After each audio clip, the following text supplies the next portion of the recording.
He slapped his pregnant wife to impress his mistress, but her unborn baby's test result made him cry. The chandeliers of Aurelio's cast golden light over white tablecloths and crystal glasses. Los Angeles' elite filled the restaurant that Friday evening. Tech executives, entertainment lawyers, influencers documenting their $60 steaks. Amelia Foster smoothed her maternity dress beneath the table, her hand instinctively resting on the curve of her belly. 6 months pregnant, and she still felt out of place in venues like this. Liam sat across from her, scrolling through his phone with barely concealed irritation. His navy suit was pristine, his jawline sharp, his wedding ring catching the light every time he lifted his scotch. To anyone watching, they looked like the perfect couple. Successful businessman, glowing wife, baby on the way. "You've barely touched your salmon," Liam said without looking up. "I'm just not very hungry," Amelia replied softly. "The baby's been pressing on my stomach all day." He made a dismissive sound in his throat. Around them, conversations bubbled. Stock portfolios, vacation homes in Aspen, the newest Tesla model. Amelia felt the baby kick and smile despite her discomfort. In 3 months, she'd hold her son. That thought kept her going through Liam's increasingly cold silences, his late nights at the office, the distance growing between them like frost on glass. The restaurant door opened. Amelia glanced up reflexively and froze. Sabrina Clark stood in the entrance wearing a crimson dress that clung to her like a second skin. Her dark hair cascaded over bare shoulders, her lips painted the color of wine. She surveyed the room with the confidence of someone who knew every eye had turned toward her. Amelia's stomach dropped. She'd seen photos, had found text messages 3 weeks ago, messages that made her physically ill. Liam had sworn it was over. He'd promised to focus on their family, on the baby, on rebuilding what they'd lost. Sabrina's gaze landed on their table. She smiled. "Liam?" Amelia's voice came out smaller than she intended. "Did you know she was—" "Relax," he said, still not looking at her, but his jaw had tightened. Sabrina glided between tables, her heels clicking against marble. She stopped beside their table, close enough that Amelia could smell her perfume, something expensive and aggressive. "What a surprise," Sabrina purred, though nothing in her tone suggested surprise. "Liam, I didn't know you'd be here tonight." "Sabrina." Liam's voice was flat, but Amelia saw something flicker in his eyes. Pride, maybe, or possession. "And you must be Amelia." Sabrina's gaze dropped to Amelia's belly, then back to her face. The smile never wavered. 6 months along. How exhausting that must be. "I can't imagine letting myself go like that." The words hit like a slap. Amelia felt heat flood her cheeks. Around them, nearby conversations had quieted. People were watching now, pretending not to. "Excuse me?" Amelia managed. "I just mean—" Sabrina leaned against the table, her hand brushing dangerously close to Liam's. "It takes so much work to keep a man interested, especially men like Liam. They need excitement, energy, not—" She gestured vaguely at Amelia's maternity dress. "This." Amelia's throat tightened. She looked at her husband, waiting for him to defend her, to tell this woman to leave, to do something. Anything. "Liam," she whispered. "Please, not here." He met her eyes then, and what she saw made her blood run cold. Not anger at Sabrina's cruelty, but annoyance at Amelia for making a scene. "You're being dramatic," he said quietly. "I'm not." Her voice cracked. "She's disrespecting us. Our marriage. She's just talking, Amelia. Don't be so sensitive." Sabrina's smile widened. She straightened, running a hand through her hair in a gesture of victory. "See? Liam understands that adults can have conversations without falling apart." Something inside Amelia broke. Tears burned behind her eyes as she pushed her chair back, the legs scraping against marble. "I need some air." "Sit down," Liam said, his voice low and dangerous. "You're embarrassing me." "I'm embarrassing you?" The restaurant had gone silent. 50 pairs of eyes watched them now. Amelia saw phones being lifted. Cameras pointed their direction. Her hands trembled as she gripped the edge of the table. "Liam, please, let's just go home. We can talk about—" The crack of his palm against her cheek echoed through Aurelio's like a gunshot. Amelia's head snapped to the side. For a moment she couldn't process what had happened. Her face burned. Her ear rang. The baby kicked frantically inside her as if sensing her terror. Silence. Absolute, suffocating silence. Then someone gasped. A fork clattered against a plate. Amelia lifted her hand to her face, feeling the heat of the handprint already forming. Sabrina stood frozen, her eyes wide, not with horror, but with satisfaction. Liam stared at his own hand as if it belonged to someone else. Then his expression hardened. "You pushed me to that. You always push." Amelia looked at him, really looked at him, and saw a stranger. The man she'd married 7 years ago had vanished, replaced by this hollow, cruel thing wearing his face. She stood slowly, her legs unsteady. The baby was still kicking, a frantic rhythm against her ribs. Around them, whispers erupted like wildfire. Phones were definitely recording now. The manager was approaching, concern etched across his features. Amelia walked toward the exit. Each step felt like moving through water. Behind her, she heard Liam say something to Sabrina, something that made her laugh, light and carefree. The night air hit Amelia's face as she stumbled onto the sidewalk, her hand still pressed to her burning cheek, her vision blurred with tears. And somewhere in the pocket of a stranger's phone, a video was already uploading. Amelia's sister found her sitting in the parking garage, still in her car, hands gripping the steering wheel so tightly her knuckles had gone white. The engine wasn't running. The phone in her lap buzzed relentlessly. 17 missed calls, 43 text messages, all in the span of 20 minutes. "Mia." Jules tapped on the window, her face creased with worry. "Open the door, honey. Please." Amelia hadn't remembered driving here, to Jules's apartment complex in Silver Lake. The last clear memory was stumbling out of Aurelio's, the valet's concerned face, someone asking if she needed help. Everything after that existed in fragments. Red lights, the sound of her own breathing, the baby's persistent kicks reminding her she couldn't fall apart. Not completely. Not yet. She unlocked the door. Jules pulled it open and crouched beside her, taking in the red mark still visible on Amelia's cheek. The mascara streaked down her face, the protective way her hands had moved to cradle her belly. "Oh, Mia." Jules's voice broke. "I saw the video." Of course she had. Everyone had seen it by now. Inside Jules's apartment, Amelia sat on the worn leather couch while her sister made chamomile tea neither of them would drink. The television was on, muted, but not off. TMZ had already picked up the story. There was Aurelio's distinctive gold awning, file footage of Liam from some tech conference, and then the video itself, taken from 3 different angles as news stations compiled footage from various diners' phones. Amelia watched herself on screen, a ghost of a woman in a cream maternity dress, hand pressed to her reddening cheek. The footage was brutally clear.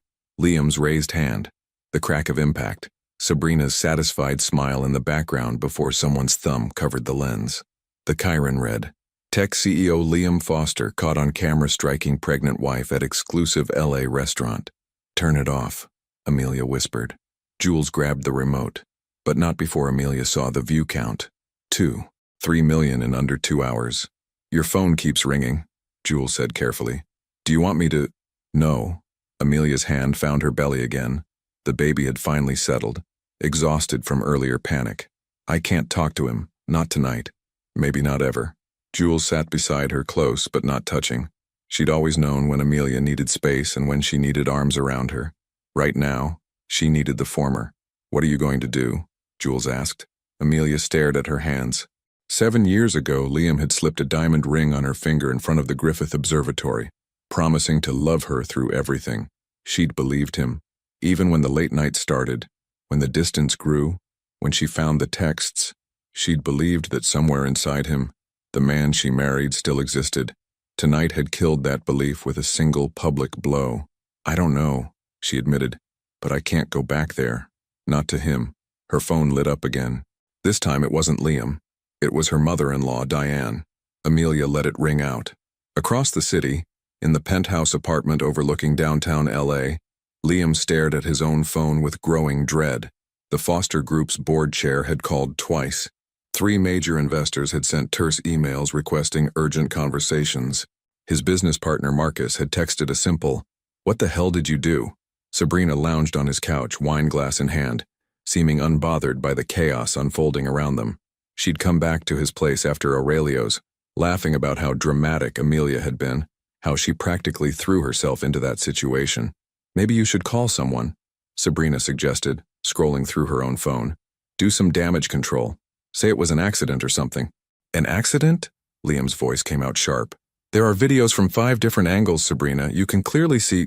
He stopped himself, running both hands through his hair. This is bad. This is really bad. Oh, please. She took another sip of wine. These things blow over. Give it a week and everyone will be obsessing over some celebrity breakup or political scandal. You're not that important. The words stung more than she probably intended. Liam had built the Foster Group from nothing, turning a small software consulting firm into a multi-million-dollar enterprise. He'd cultivated his reputation carefully, the young entrepreneur who did things right, who valued innovation and integrity. That reputation was currently being shredded across every social media platform in existence. His phone buzzed. Another email, this one from Janet Reeves at Coastal Ventures, one of his biggest backers. The subject line read, "Immediate withdrawal of support." He didn't need to open it to know what it said. "I need to fix this," he muttered, more to himself than to Sabrina. "Then fix it." She stood, smoothing her dress. "But I'm not getting dragged into your mess. I have my own reputation to think about." He looked at her then, really looked at her. The woman he'd risked everything for stood in his living room, already calculating her exit strategy. There was no concern in her eyes, no remorse, just self-preservation wrapped in designer clothing. "You're leaving?" he asked, hating how desperate he sounded. "I have brunch tomorrow with the Castellanos. They're major donors to the art museum, and I can't have people associating me with—" She gestured vaguely at him, at the phone, at the whole situation. "This, you understand."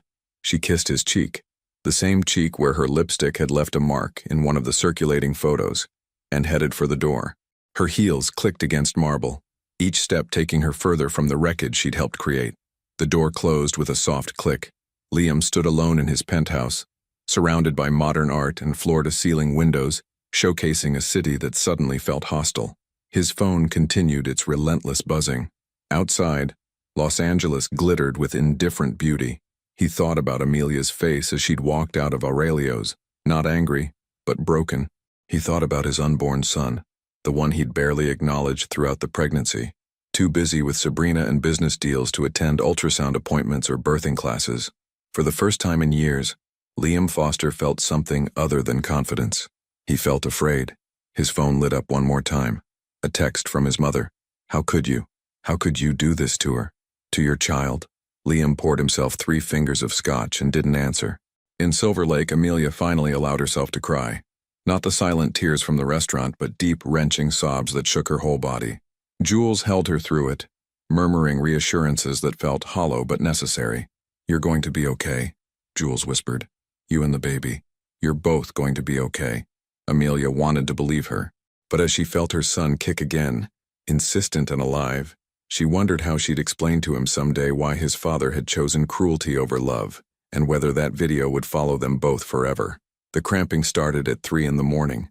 Amelia woke in Jules's guest room, her hand flying to her belly as a sharp pain radiated through her abdomen.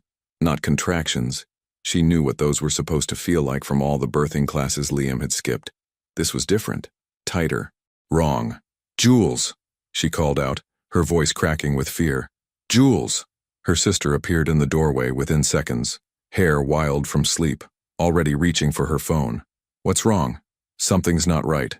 "The baby." Another cramp seized her, stealing her breath. "We need to go. Now."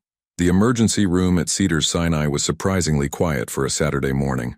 A nurse with kind eyes took Amelia's vitals while Jules filled out paperwork with trembling hands. Blood pressure elevated, heart rate rapid.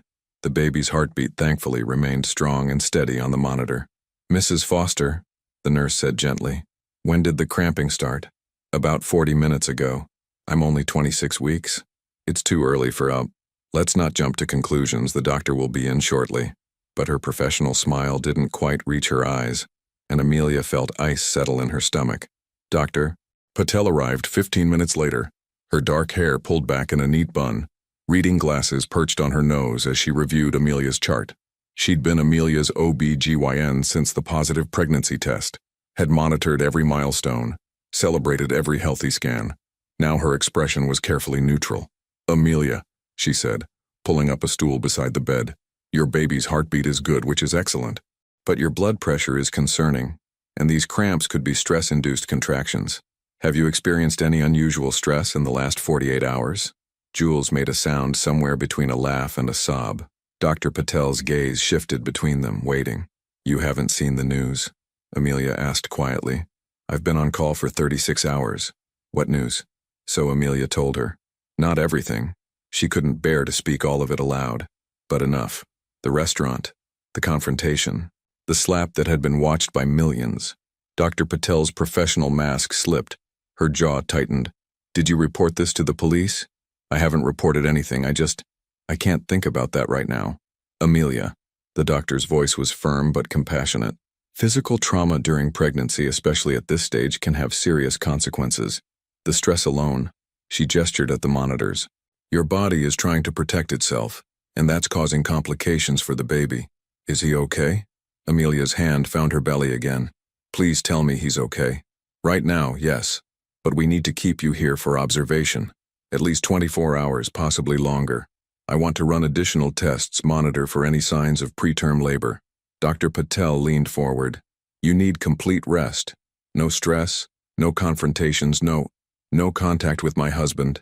Amelia finished. That would be my strong recommendation. By noon, the hospital staff had moved Amelia to a private room. Jules had gone home to collect clothes and toiletries, leaving Amelia alone with the steady beep of monitors and the weight of her new reality. Her phone sat on the bedside table, silenced but visible. 63 missed calls. Over 200 text messages. She'd glanced through them once. Liam's increasingly desperate pleas. Friends expressing shock and support. Her mother-in-law Diane's heartbroken voicemails. And strangers who'd somehow gotten her number offering everything from legal services to book deals. One text stood out, sent just an hour ago from an unknown number. You got what you deserved for not keeping him satisfied. Maybe next time don't let yourself go. Amelia had blocked the number without responding, but the words still burned. A soft knock interrupted her thoughts. She looked up expecting Jules and found instead her mother-in-law standing in the doorway, eyes red-rimmed, designer purse clutched in both hands like a shield. Amelia, sweetheart, Diane whispered. May I come in? Amelia nodded, too exhausted to speak. Diane moved slowly as if approaching a wounded animal. She sat in the visitor's chair, her hands trembling as she set her purse aside. For a long moment, neither woman spoke. The monitors beeped. Outside the room, a PA system called for a doctor. I'm so sorry, Diane finally said, her voice breaking. I'm so deeply, profoundly sorry for what my son did to you. It's not your fault, isn't it? Diane's laugh was bitter. I raised him. His father and I taught him to be strong, to be confident, to take what he wanted. We praised his ambition, his drive. She pressed her fingers to her temples. We never taught him that strength without compassion is just cruelty. Amelia felt tears building again. She was so tired of crying. I've tried calling him, Diane continued. He won't answer. His father wants to fly in from Boston, but I told him to wait. Liam needs to face this himself. She looked at Amelia, really looked at her, at the bruise still visible on her cheek, the hospital gown, the IV line in her arm. What can I do? Please, tell me how to help. I don't know if anyone can help right now. Do you have a lawyer? The question hung in the air between them. A lawyer meant divorce papers, custody arrangements, the legal dismantling of 7 years of marriage. Not yet, Amelia admitted. Diane reached into her purse and pulled out a business card. Veronica Hayes. She's the best family attorney in Los Angeles. A friend of mine used her during her divorce 5 years ago. She's tough, she's fair, and she'll protect you and your baby. She placed the card on the bedside table. Whatever you decide, you need someone in your corner who knows how to fight. Diane, I can't ask you to... You're not asking. I'm offering. The older woman's voice was steel wrapped in silk. That baby you're carrying is my grandson. You are my daughter-in-law, and you've been nothing but kind and patient with my son even when he didn't deserve it.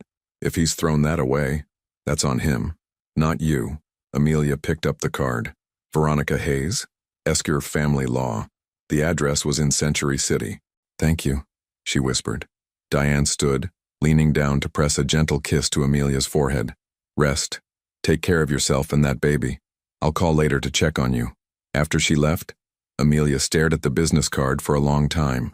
Making that call would mean accepting that her marriage was truly over, that the man she'd loved had become someone she could no longer recognize, let alone trust.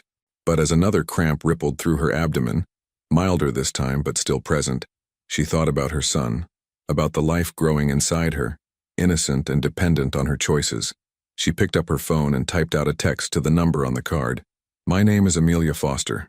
I need to schedule a consultation as soon as possible." The response came within minutes. "Monday, 9 a.m., my office. We'll take care of you." Amelia set the phone down and closed her eyes. The baby kicked, a gentle reminder that she wasn't alone, that she was fighting for two now. Outside her room, Los Angeles hummed with indifferent life, but inside, something had shifted. She was done being a victim. The foster group's conference room had never felt so cold. Liam sat at the head of the table, his usual seat, the one that signified power and control, but today it felt more like the defendant's chair.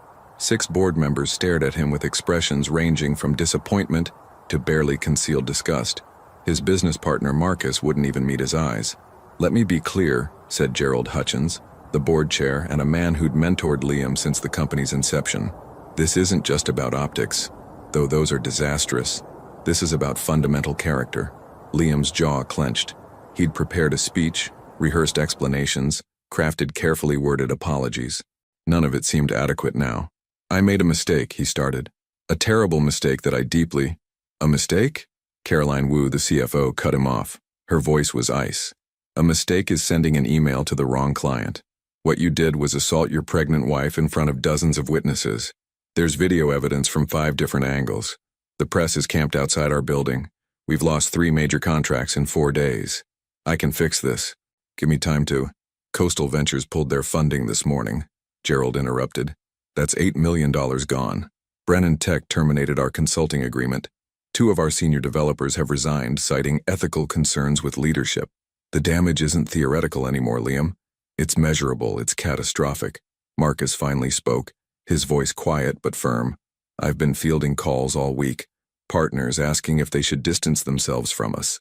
Clients wanting reassurance that their projects won't be affected. Employees questioning whether they want to work for someone who—" He trailed off, shaking his head. "I've issued a public apology," Liam said desperately. "I've made statements. You've made excuses," Caroline snapped. "Your statement blamed stress and miscommunication. You didn't even mention your wife by name. It read like corporate damage control, not genuine remorse." Gerald leaned forward. "Here's what's going to happen. You're taking an immediate leave of absence, indefinite. Marcus will assume interim leadership. You'll have no contact with clients, no public appearances on behalf of the company, no—" "You're removing me?" Liam's voice rose. "From the company I built?" "The company we all built," Gerald corrected. "And we're trying to save it. From you." The words landed like blows. Liam looked around the table, searching for an ally, for anyone who might defend him. He found only closed faces and crossed arms. "This is temporary," Gerald continued. "Contingent on you demonstrating genuine rehabilitation, therapy, anger management, a sincere effort to make amends with your family. If you can show real change, not just performative apologies, we'll revisit this in 6 months. 6 months. An eternity in the business world. By then his competitors would have swooped in, clients would have moved on, and his reputation would be nothing but digital rubble scattered across the internet. The board has voted," Marcus said quietly. "It's unanimous, Liam. Even the members who weren't here voted by proxy. Unanimous. Even the people who'd celebrated his wedding, who'd sent gifts when Amelia announced her pregnancy, who'd called him a visionary, all of them had turned against him, because he'd earned it." The meeting ended 10 minutes later. Liam gathered his things from his office in a daze. The sleek space overlooking downtown LA suddenly feeling like a museum exhibit of his former life. His assistant, Priya, kept her eyes down as he passed, typing furiously to avoid conversation. In the elevator, he caught his reflection in the polished steel doors. He looked older, tired, like a stranger wearing his expensive suit. Across town, Sabrina was having her own reckoning. The Castellano brunch had been a disaster. She'd arrived at their Brentwood estate in her best outfit, smile perfectly calibrated, ready to network and charm. Instead, she'd been met with cold politeness and barely concealed contempt. "Oh, Sabrina," Mrs. Castellano had said, her tone dripping with false sweetness. "I didn't realize you'd still be joining us after, well, recent events." Sabrina had laughed it off, tried to play it cool. "I wasn't involved in that situation." Just wrong place, wrong time. Really? Mr. Castellano had exchanged a glance with his wife, because the footage shows you at their table, smiling. After he struck her, the brunch had lasted exactly 23 minutes before Sabrina made an excuse and fled. Now, sitting in her apartment in West Hollywood, paid for largely by gifts from Liam and other men she'd cultivated relationships with, she scrolled through her phone with mounting horror. Her Instagram comments had become a war zone. Thousands of messages calling her a homewrecker, a mistress. Worse, her follower count had dropped by 15,000 in a week. The PR firm she'd hired to manage her influencer brand had dropped her as a client that morning via email. Her phone rang. Her mother, calling from Phoenix for the third time that day. Sabrina let it go to voicemail. She couldn't handle another lecture about dignity and consequences. A text came through from Liam. "Can we talk? I need to see you." She stared at the message for a long moment before blocking his number. Sabrina Clark had built her entire life on charm and strategic relationships. She knew how to read a room, when to push and when to retreat. And right now, every instinct screamed that Liam Foster was a sinking ship she needed to abandon before he dragged her under completely. She'd find another man. Richer, more stable, less complicated. She always did. But as she looked at her reflection in her phone's black screen, she saw something unfamiliar staring back. Uncertainty. Amelia was discharged from the hospital on Monday morning with strict instructions. Bed rest, minimal stress, weekly monitoring appointments. Jules drove her not back to the penthouse she'd shared with Liam, but to a modest, two-bedroom apartment in Pasadena that Diane had arranged. "It's month to month," Jules explained, helping her sister up the stairs. "Fully furnished. Diane paid the first 3 months, but she made me promise to tell you it's a loan, not a gift. She knows you too well." The apartment was simple but comfortable. Cream walls, hardwood floors, a kitchen with morning light streaming through sheer curtains. Nothing like the sleek modern penthouse with its marble counters and designer furniture.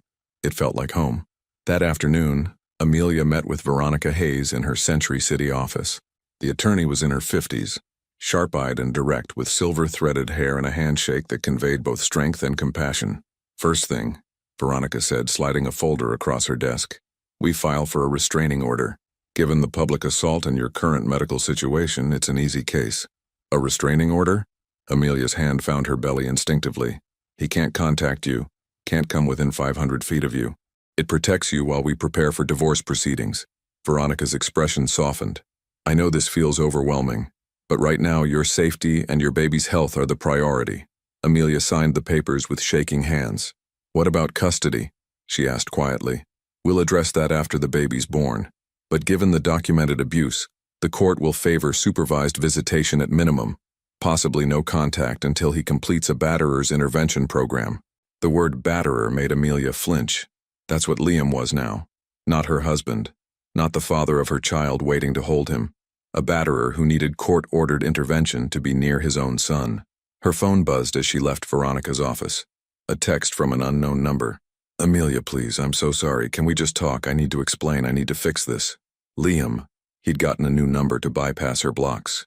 She deleted the message without responding and blocked the new number too.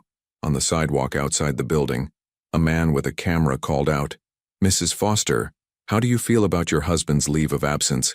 Are you planning to divorce? Will you let him see the baby?" Jules stepped between them. "Back off. Now." They hurried to the car, cameras clicking behind them. Even here, even trying to rebuild her life in private, the world was watching. That night in her new apartment, Amelia stood by the window watching the sunset paint Pasadena in shades of orange and gold. Her hand rested on her belly where the baby, her son, kicked rhythmically, alive and strong despite everything. Her phone buzzed again. Another number she didn't recognize. She almost blocked it, but something made her open the message. "I know I don't deserve forgiveness. I know I've destroyed everything. But please, just let me know you and the baby are okay. That's all I'm asking. I'll leave you alone after that. I promise. L." Amelia typed back a single sentence. "We're okay. Lose this number too." Then she blocked him, turned off her phone, and let herself cry one last time for the marriage that had died in a restaurant while the world watched. Tomorrow she'd be stronger. Tomorrow she'd focus on the future. But tonight, she was allowed to grieve.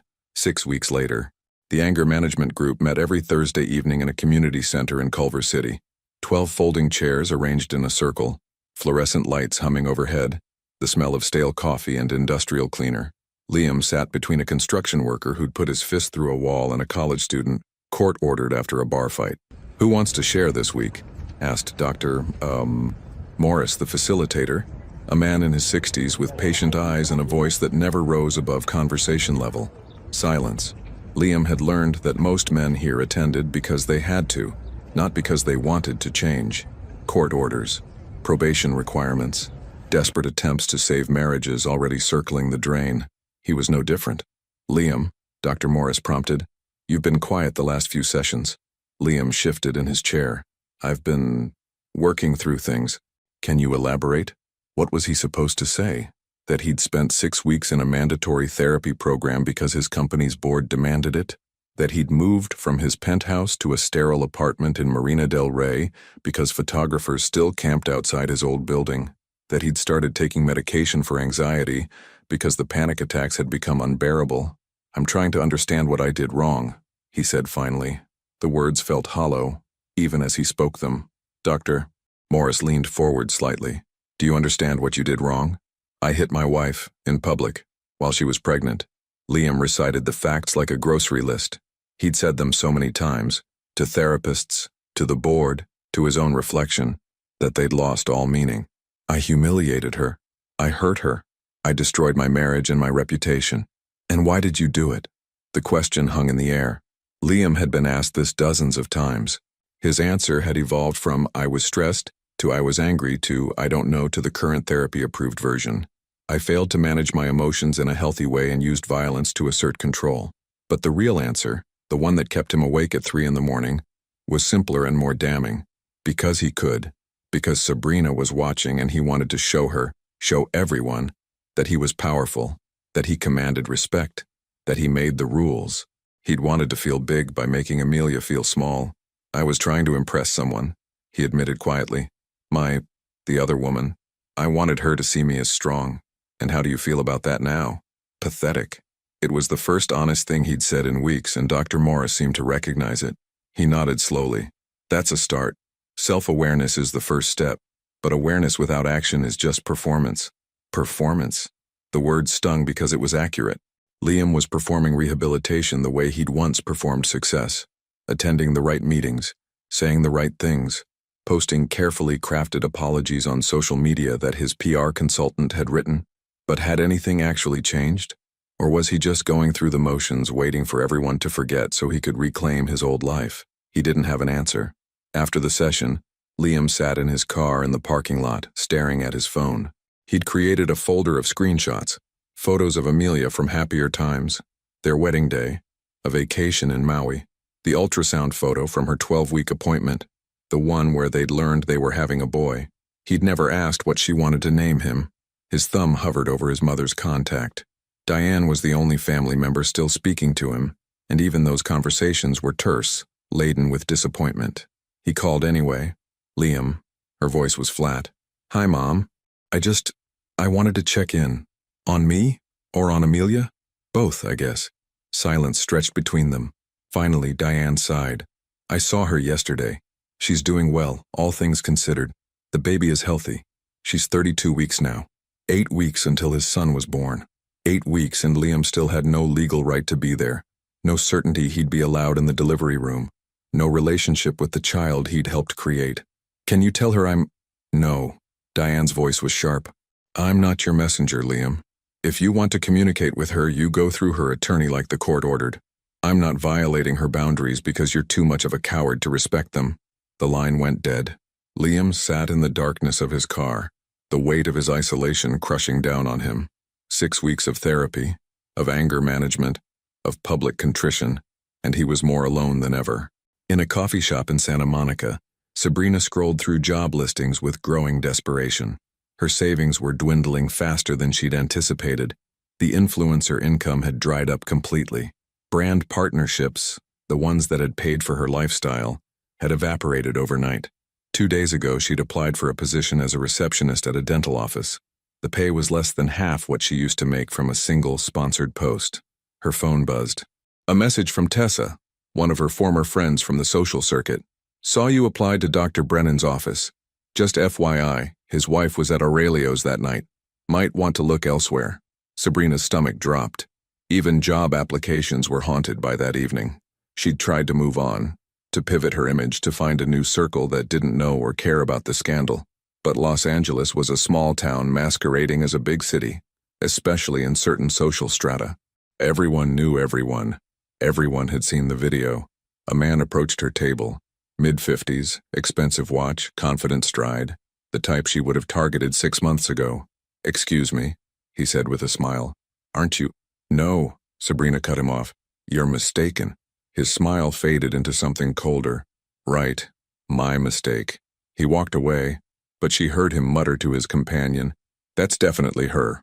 The one from the restaurant." Sabrina gathered her things and left, abandoning a $12 latte and what remained of her dignity. Outside, Santa Monica gleamed with California sunshine and Pacific breezes. Beautiful people walked beautiful dogs past beautiful storefronts. Sabrina had once felt like she belonged in this world, had convinced herself she was one of them through careful curation of her image. Now she was just the villain in someone else's story, recognized and reviled wherever she went. Her phone buzzed again. Her mother, calling for the 5th time that week. Sabrina answered this time. "Sabrina, honey," her mother said, voice tight with forced cheer. "Have you thought any more about coming home for a while? Just until things settle down?" Home meant Phoenix, meant moving back in with her parents at 26, meant admitting complete and total defeat. "I'm fine, Mom. I have job prospects. Things are looking up." The lie tasted bitter, but it was easier than the truth. Amelia stood in the nursery of her Pasadena apartment, folding tiny onesies and arranging them in the dresser. Jules had helped her paint the walls a soft sage green, and Diane had sent over a crib, vintage white oak, the same one Liam had slept in as a baby. The irony wasn't lost on Amelia. "You're nesting," Jules observed from the doorway, smiling. "It's adorable and slightly obsessive. I'm 32 weeks pregnant. I'm allowed to be obsessive." Amelia smoothed her hand over her belly, feeling her son shift inside her. He was running out of room in there, and she felt every stretch and roll. "Besides, I need something to do. I can't work. I can't exercise. I'm going stir-crazy." "You're healing. That's your job right now. Healing." The word felt too optimistic. Yes, the bruise on her face had faded. Yes, the cramping had stopped after 2 weeks of strict bed rest. Yes, her blood pressure had stabilized. But the emotional wounds were still raw, still tender to the touch. Last week she'd seen Liam's public statement. Professionally produced, carefully worded, posted to all his social media accounts. He'd looked sincere, remorseful even, talking about his journey toward rehabilitation and accountability. But Amelia knew performance when she saw it. She'd been married to an expert. "I got a letter from his attorney," Amelia said quietly. "He's requesting visitation rights. Once the baby's born. Supervised, obviously, but still." Jules's expression hardened. "What did Veronica say?" "That we'll fight for supervised visitation only, with a social worker present.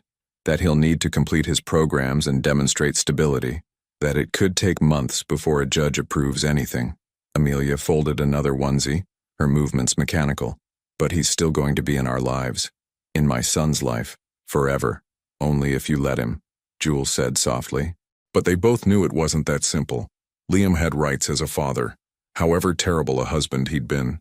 The law didn't care that he'd struck her, that he'd humiliated her, that he'd chosen his mistress over his family. The law only cared about parental rights and best interest of the child. Amelia's phone rang. Dr. Patel's office calling to confirm her appointment for the next day. Another ultrasound. Another round of monitoring. Another reminder that her son's health hung in the balance of her ability to stay calm and stress-free. An impossible task when the man who'd hurt her was still trying to force his way back into her life. That night, after Jules had gone home, Amelia sat in the rocking chair Diane had bought, another family heirloom, and read pregnancy books by lamplight. She'd reached the chapter on labor and delivery, the section about birth partners and support systems. 7 months ago, she'd assumed Liam would be there, holding her hand, coaching her breathing, cutting the umbilical cord. All the things they'd discussed in those early naive months when the future still looked bright. Now she'd be doing it alone. Well, not alone. Jules had volunteered immediately, and Diane had offered to be there too if Amelia wanted, but without the baby's father, without her husband. Her son kicked hard enough to make her wince. She placed her hand where she felt the pressure. "It's okay," she whispered. "We're going to be okay. Just you and me, baby boy. We don't need him to be whole." She repeated it like a mantra until she almost believed it. The ultrasound room at Cedars-Sinai was dimmer than usual, the monitor's blue glow casting shadows across Dr. Patel's concerned face. Amelia lay on the examination table, her shirt pulled up to expose her swollen belly, the cold gel making her shiver despite the room's warmth. Jules squeezed her hand. "Everything okay?" Dr. Patel moved the transducer slowly, her eyes fixed on the screen. The rhythmic whoosh of the baby's heartbeat filled the small space. Fast, fluttering, alive, but something in the doctor's expression made Amelia's own heart clench. "What is it?" Amelia asked, her voice barely above a whisper. "Let me just—" Dr. Patel adjusted the angle, zoomed in on something Amelia couldn't interpret. Chambers and valves, tiny structures pulsing with life. "Amelia, I need you to stay calm for me, okay?" Those words never preceded good news. "I'm noticing an irregularity in the baby's heart rhythm," Dr. Patel continued, her professional calm firmly in place. "It's subtle, but it's there. See this?" She pointed to the screen. "This valve isn't closing completely. It's called a patent ductus arteriosus, or PDA. The medical terminology washed over Amelia like ice water. Is my baby going to be okay?" "In most cases, yes. PDAs are relatively common in newborns and many close on their own within the first few days or weeks after birth. But given your stress levels during this pregnancy, the trauma you experienced, I want to be cautious." Dr. Patel turned to face her fully. "We'll need to monitor him closely after delivery. He may need medication to help the vessel close. In rare cases, surgery." Surgery, the word echoed in Amelia's head. Her baby, her tiny, not yet born son, might need surgery because of stress she'd endured, because his father had struck her in a crowded restaurant. "Is this my fault?" The question came out broken. "Absolutely not," Dr. Patel said firmly. "PDA can happen for many reasons, and stress is only one potential factor. You didn't cause this, Amelia, but we do need to be prepared." Jules's grip on her hand tightened. "What do we need to do?" "For now, continue monitoring. I want to see you weekly until delivery. And when you go into labor, we'll have a pediatric cardiologist on standby. The baby will be evaluated immediately after birth." Dr. Patel printed several images from the ultrasound, the grainy photos showing Amelia's son in profile, his tiny nose, his perfect fingers. "He's strong. His growth is good. We're catching this early, which gives us the best possible outcome." Amelia took the photos with trembling hands.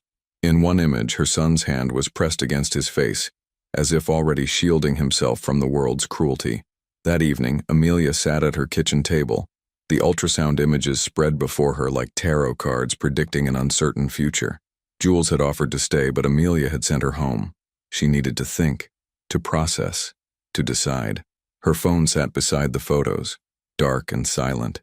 Inside it, blocked numbers and deleted messages. Liam's attempts to reach her had decreased over the past few weeks.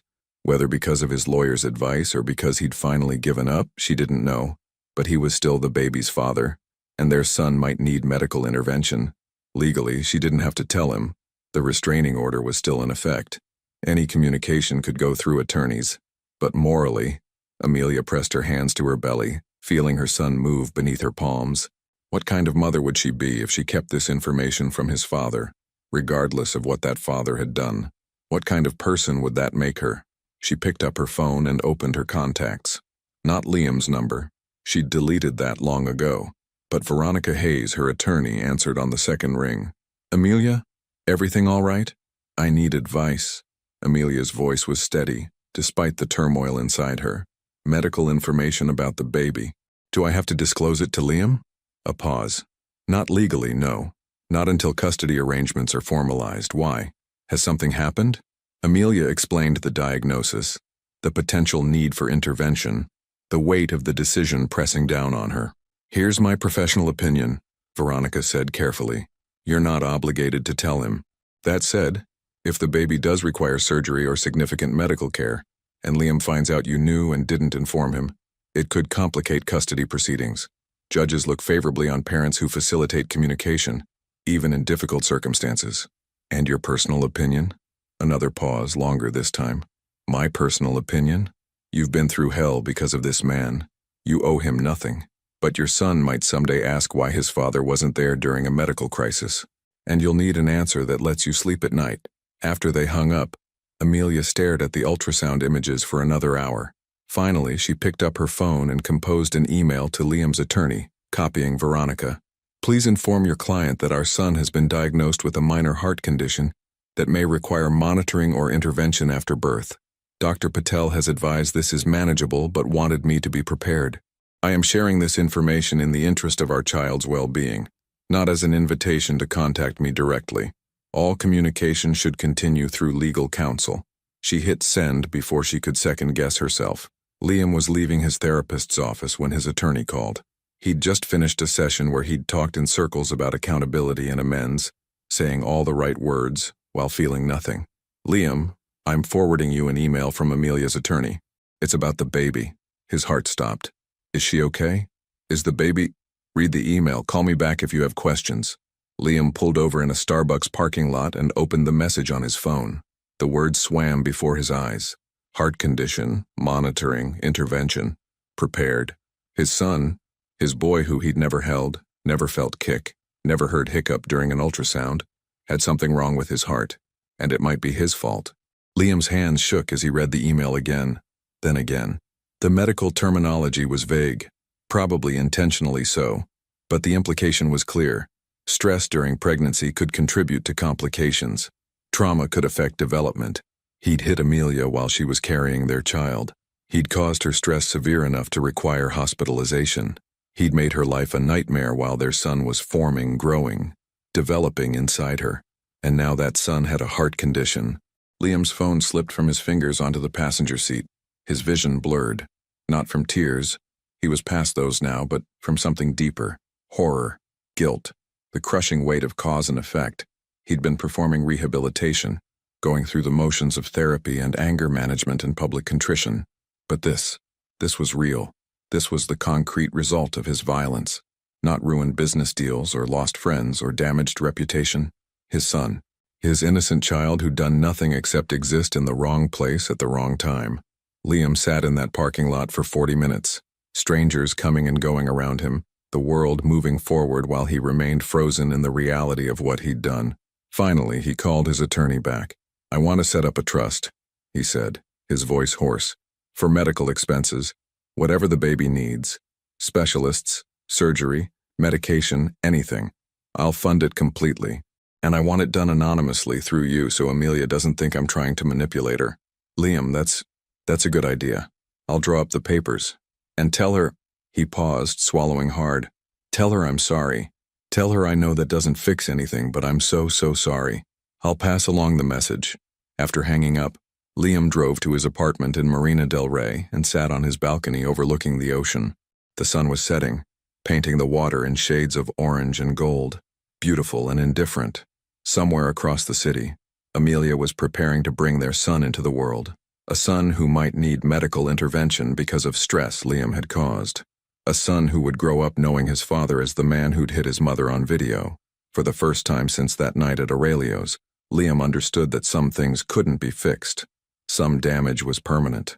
Some choices echoed forward through time, affecting people who hadn't even been born yet when the choice was made. He pulled out his phone and looked at the screenshots he'd saved. Photos of happier times, of a marriage that had once been real. Then he deleted them, one by one, until his photo gallery was empty. Holding on to the past wouldn't change what he'd done. It wouldn't heal his son's heart or repair Amelia's trust or undo the violence that had destroyed everything. It would only keep him trapped in the illusion that redemption was still possible. In Pasadena, Amelia finished assembling the hospital bag Dr. Patel had recommended she prepare. Comfortable clothes for labor, toiletries, a going-home outfit for the baby, soft blue cotton with tiny elephants printed on it picked out by Jules. Her phone buzzed with a response from Veronica. Liam's attorney has established a medical trust for the baby. Full coverage for any expenses related to the diagnosis. He's asked me to convey his apologies. What would you like me to tell him? Amelia stared at the message for a long time. The money was practical, necessary even. Her insurance was good but not unlimited, and specialized cardiac care for newborns could be expensive. But the apology, she typed back. Accept the trust for our son's benefit. Tell him thank you for that. Regarding the apology, Tell him that forgiveness isn't something he can buy or earn. It's something that may never come, and he needs to make peace with that. Then she placed both hands on her belly, feeling her son's movements beneath her palms, each kick a reminder that he was still fighting, still growing, still here, despite everything. "We're going to be okay," she whispered. "Whatever happens, we're going to be okay." And for the first time in 2 months, she almost believed it. The contractions started at 4 in the morning, 3 weeks before Amelia's due date. She woke in darkness, her body clenching with a pain that was different from the Braxton Hicks contractions she'd been experiencing for weeks. Deeper, insistent, real. "Okay," she whispered to her belly, to her son. "Okay, baby. I'm ready."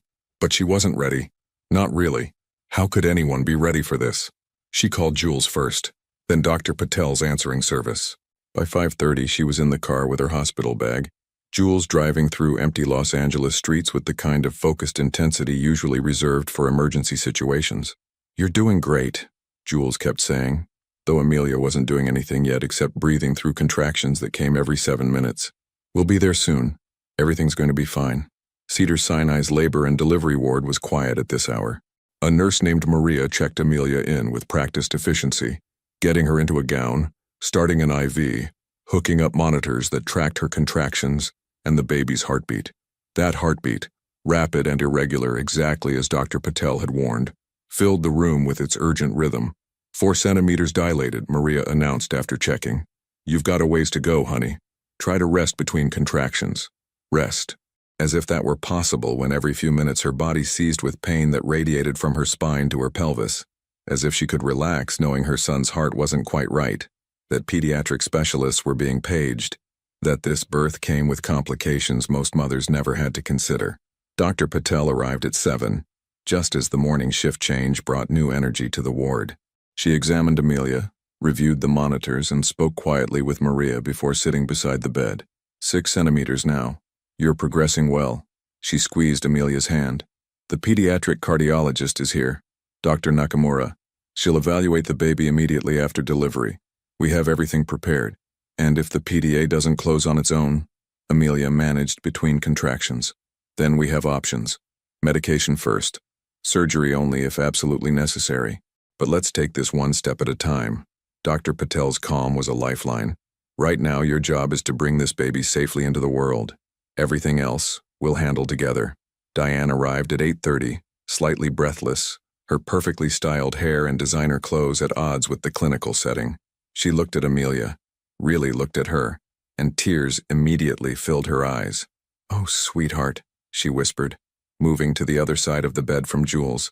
"You're so strong, so incredibly strong." "I don't feel strong."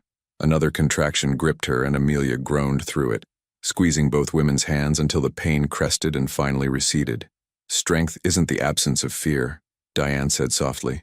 "It's moving forward despite it." The hours blurred together. 8 centimeters. 9.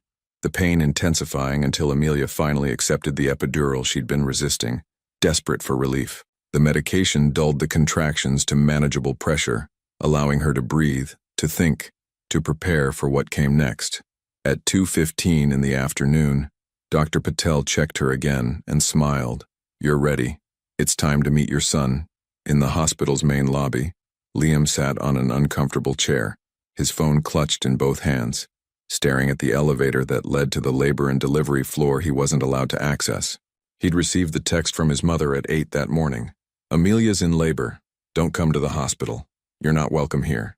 He'd come anyway. For 6 hours he'd sat in this lobby watching families come and go. Excited fathers carrying balloons, grandparents with gift bags, siblings bouncing with anticipation, all of them moving freely toward elevators and maternity wards, while he remained trapped down here, separated from the birth of his own child by a restraining order he'd earned. Security had already approached him twice, warned him not to go upstairs. He'd assured them he wouldn't. And he wouldn't. Not because of the legal consequences, but because Amelia deserved to bring their son into the world without the stress of his presence. Still, he couldn't leave, couldn't walk away while somewhere above him, his child was being born. His phone buzzed, a text from his attorney. "Any news?" Liam typed back. "Nothing yet." Another buzz, this time from Marcus at the foster group. "Thinking of you today, man. Hope everything goes well. Even Marcus, who'd barely spoken to him since the board meeting, was reaching out. Because despite everything Liam had done, the birth of a child still mattered. Life still mattered. An elderly woman sat down beside him, knitting something small and blue. She smiled at him kindly. Waiting for a grandchild? A son, Liam said quietly. My son. How exciting. First baby? He nodded, unable to explain that while this was his first child, he wouldn't be holding that child today. Possibly not for months. Maybe not until his son was old enough to ask why his father hadn't been there. The woman continued knitting, humming softly, while Liam sat in silence and waited. Amelia pushed for 43 minutes. Each contraction was a wave she had to ride. Dr. Patel coaching her through the breathing, Jules counting, Diane murmuring encouragements. The room filled with urgent energy, nurses moving with purpose, equipment being readied, Dr. Nakamura standing by in pediatric scrubs. One more big push, Dr. Patel urged. Come on, Amelia, you're almost there. Amelia bore down with everything she had left, every ounce of strength she'd been building for 9 months. She pushed through pain and fear and exhaustion until finally, she felt the release, heard the commotion of medical activity, and then silence. Not the healthy, angry wail she'd expected, just quiet, punctuated by urgent voices. Is he? Amelia tried to sit up, but Jules gently held her shoulders. They're checking him, Jules whispered, though her own voice shook. Dr. Nakamura worked over the warming table where Amelia's son lay, too quiet, too still, suctioning, stimulating, listening with a stethoscope. Seconds stretched into eternities. Then, a cry, weak and thready, but unmistakable. There we go, Dr. Nakamura said, her voice professionally calm. Good boy. There you are. Amelia's tears came instantly, relief and joy and terror all mixed together. Can I hold him? In just a moment.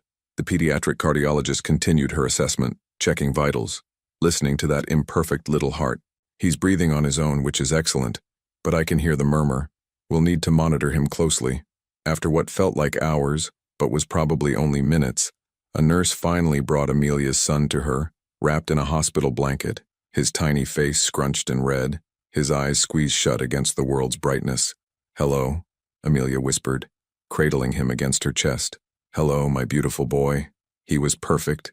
6 pounds, 3 ounces, 19 inches long, a dusting of dark hair, tiny fingers that gripped her pinky with surprising strength. Have you chosen a name? Maria asked, preparing the birth certificate paperwork. Amelia looked down at her son, at this miracle who'd survived stress and trauma and her body's desperate attempts to protect him. She thought of all the names she'd considered, all the conversations she'd imagined having with Liam about what to call their child. None of them felt right anymore. Owen, she said finally. Owen Jules Foster. Jules gasped beside her. Mia, you don't have to. I want to. You've been here for everything. For all of it. Amelia looked at her sister, at Diane, at the women who'd held her together when she'd been falling apart. Both of you have. You're his family. Diane wiped tears from her cheeks. He's perfect, Amelia. Absolutely perfect. Dr. Nakamura approached, her expression serious but not alarmed. The PDA is definitely present. I can hear it clearly. We'll keep him in the NICU for monitoring, start medication to encourage closure. If that doesn't work within the first few days, we'll discuss next steps. But he's going to be okay? Amelia asked, though she wasn't sure she could handle any answer except yes. I'm cautiously optimistic. He's strong, he's fighting. The doctor touched Owen's tiny hand gently. We'll take good care of him. They let Amelia hold her son for 20 more minutes, long enough to memorize his face, to breathe in his new baby smell, to whisper promises about the life they'd build together. Then the NICU team took him, wheeling his clear plastic bassinet away, while Amelia's arms ached with emptiness. Jules stayed while Dr. Patel delivered the placenta, while Maria cleaned her up, while the epidural wore off and exhaustion settled into her bones. You were amazing, Jules said, squeezing her hand. Owen is so lucky to have you as his mom. Amelia closed her eyes, feeling the ghost weight of her son still pressed against her chest. I just hope I'm enough. You are. You always have been. Downstairs in the lobby, Liam's phone finally buzzed with a text from his mother. It's a boy. Owen Jules Foster. 6 lbs 3 Oz. He's in the NICU for monitoring. Amelia is recovering. That's all I'm telling you. Owen. His son's name was Owen. Liam stared at the text until the screen dimmed. Somewhere above him, his child, Owen, was alive, was real, was beginning a life that Liam might never be fully part of. He stood slowly, his legs stiff from hours of sitting, and walked toward the exit. Outside, Los Angeles was bright and warm, the world continuing its indifferent spin. Liam got in his car and drove to the ocean, to the same spot where he'd proposed to Amelia 7 years ago. He sat on the hood of his car, watching waves crash against the shore, and let himself cry, for the son he couldn't hold, for the wife he'd lost, for the man he'd been and could never be again. When the tears finally stopped, he pulled out his phone and texted his attorney. "Please tell Amelia congratulations. Tell her Owen is a beautiful name. Tell her I'm going to try to become someone he can be proud of someday, even if that day never comes." Then he drove back to his empty apartment and waited for news of whether his son's heart would heal on its own, or if the damage, like everything else, would require intervention to fix. Day 3. The NICU was a world of beeping monitors and hushed conversations, of tiny babies fighting battles too big for their small bodies. Amelia sat in the rocking chair beside Owen's isolette, her hand reaching through the porthole to touch his foot, the only part of him not covered in wires and sensors. He was so small, so impossibly small. His oxygen saturation is holding steady. The nurse, a woman named Beth with kind eyes and 20 years of NICU experience, said as she checked Owen's vitals. "That's a good sign. The medication is working."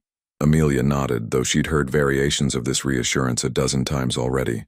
Working didn't mean healed. It meant progress, maybe, hope, possibly, but no guarantees. Owen stirred, his tiny fist clenching and unclenching. Amelia leaned closer to the isolette, pressing her palm against the warm plastic. "I'm here, baby. Mama's right here." Dr. Nakamura had explained the treatment plan with careful optimism. Indomethacin, a medication to encourage the PDA to close, administered over 3 days. If successful, Owen's heart would repair itself, the vessel sealing shut as it should have done naturally after birth. If not, Amelia couldn't think about if not. Not yet. Jules appeared in the doorway carrying 2 coffees and a paper bag from the hospital cafeteria. "You need to eat something." "I'm not hungry, Mia." Jules set the coffee down firmly. "You're breastfeeding. You're recovering from labor. You need fuel even if you don't feel like eating." Reluctantly, Amelia accepted a blueberry muffin and picked at it while Jules settled into the second chair. They sat in companionable silence, watching Owen sleep, the monitors tracking every breath and heartbeat. "Diane called," Jules said after a while. "She's coming by this afternoon, and your mom is flying in tomorrow from Seattle." Amelia's mother, who she'd kept at arm's length during the pregnancy, not wanting to worry her, not wanting to explain why her marriage was collapsing. Now there'd be no avoiding those conversations. "What about?" Jules hesitated. "Has Liam tried to contact you?" "Through his attorney, twice, asking about Owen's condition. Veronica told him the baby was stable and being monitored. Nothing more." "And how do you feel about that?" Amelia watched her son's chest rise and fall, each breath a small miracle. "I don't know what I feel anymore. Angry? Sad? Relieved he's respecting the boundaries? Furious that he put us in this situation in the first place?" She pressed her fingers to her temples. "All of it. None of it. I'm too tired to figure it out." Beth returned with a breast pump. "Time for your next session, Mom. Keep that supply strong for when he's ready to feed on his own." Another reminder that Owen wasn't ready yet, that his body was still learning to function the way it should, that every milestone normal babies hit automatically was something her son had to fight for. Across the city, in a cramped studio apartment in North Hollywood, Sabrina stared at her phone, her thumb hovering over Liam's contact. She'd unblocked him 3 days ago, after seeing the birth announcement his mother had posted on Facebook. A boy. Owen. The post had been public, visible to everyone, accompanied by no photos but plenty of well wishes from friends and family. Sabrina had scrolled through the comments, noting who was congratulating Amelia and who was conspicuously silent about Liam. The divide was clear. Her own life had continued its downward spiral. The dental receptionist position had rejected her after the background check, or more accurately, after Googling her name. She'd applied to 14 other jobs in the past month. 0 callbacks. Her savings account had $347 left. Rent was due in 12 days. She'd started considering options she'd never thought she'd need to consider. Moving back to Phoenix, asking her parents for money, applying for positions so far beneath her previous lifestyle that even thinking about them made her nauseous. Or reconnecting with Liam. He'd been wealthy before the scandal. Surely he still had resources. Surely he was lonely now, isolated, possibly vulnerable to someone who'd been there through the aftermath. Sabrina crafted a text carefully. "Hey, I heard about the baby.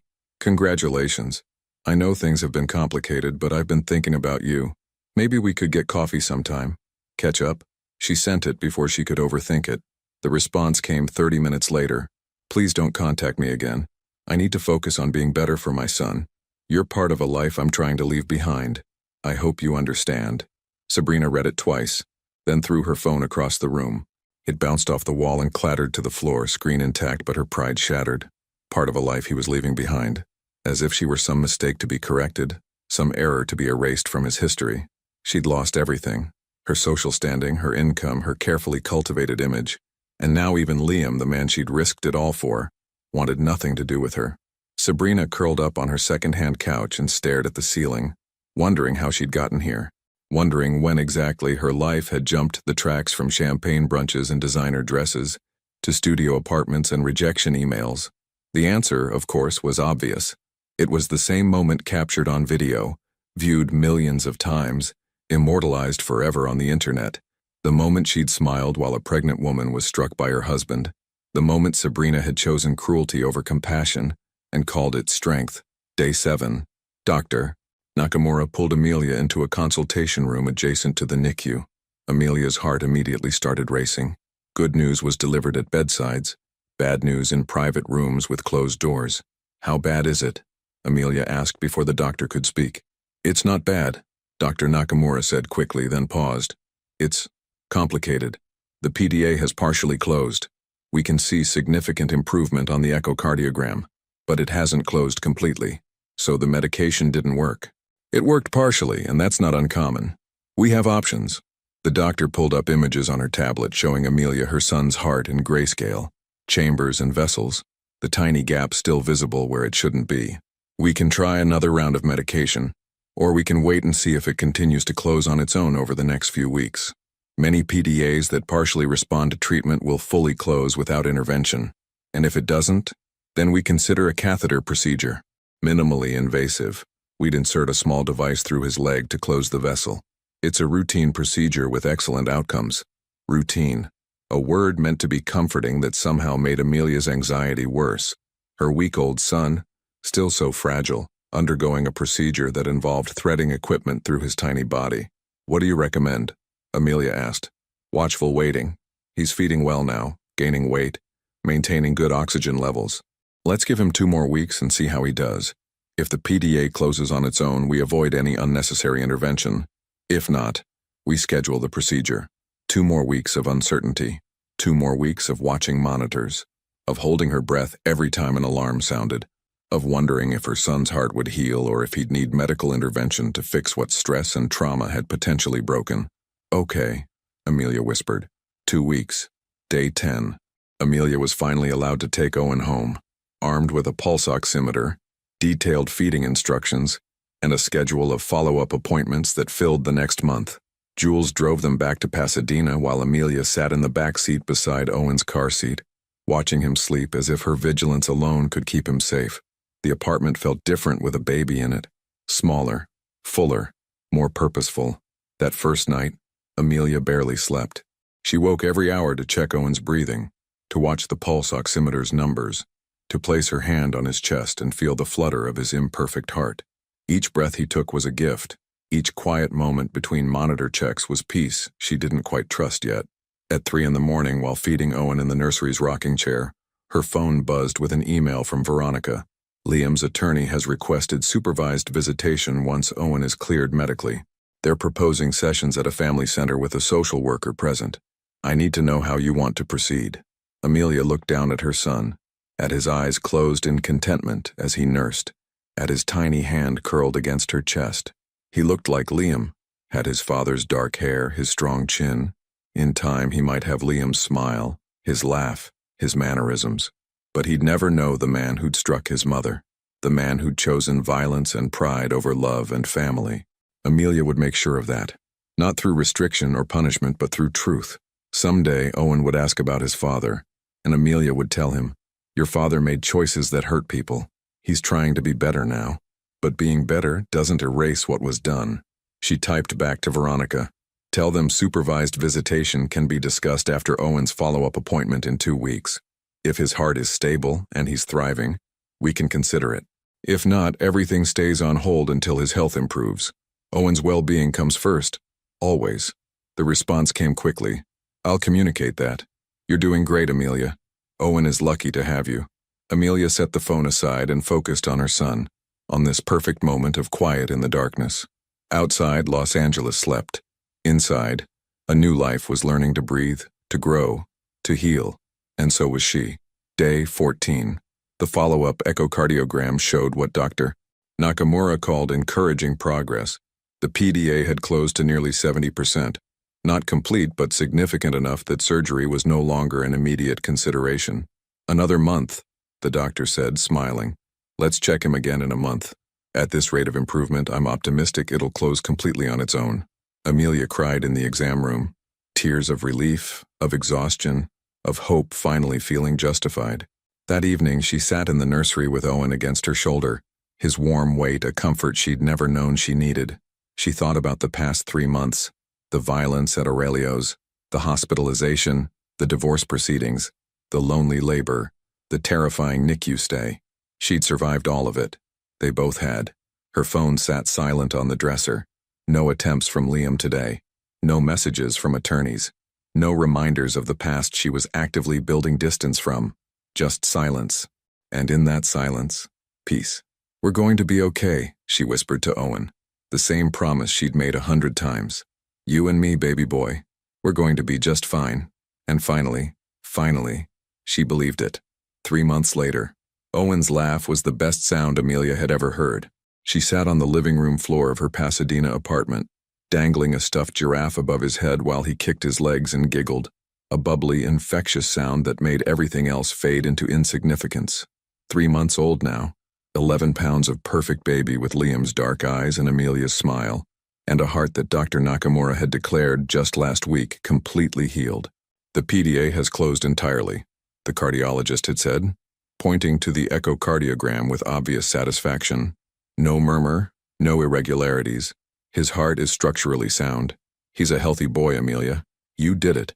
Amelia had cried right there in the exam room, holding Owen against her chest while relief washed over her in waves. 3 months of careful monitoring, of middle-of-the-night anxiety, of watching her son with equal parts love and fear, all of it culminating in those simple words, "Healthy boy."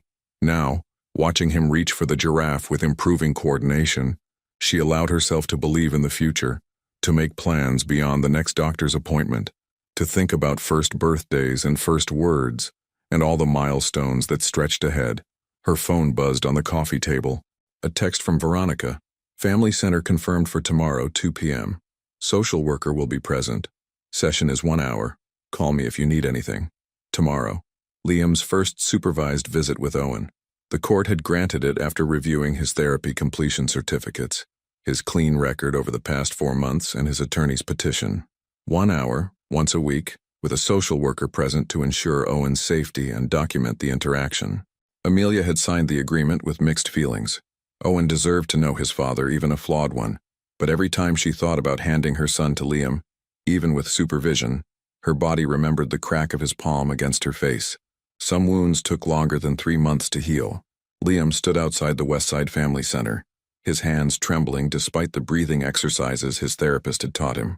4 months of therapy, of anger management, of genuine work on himself, and it all came down to this moment. 1 hour with his son, 60 minutes to prove he could be trusted.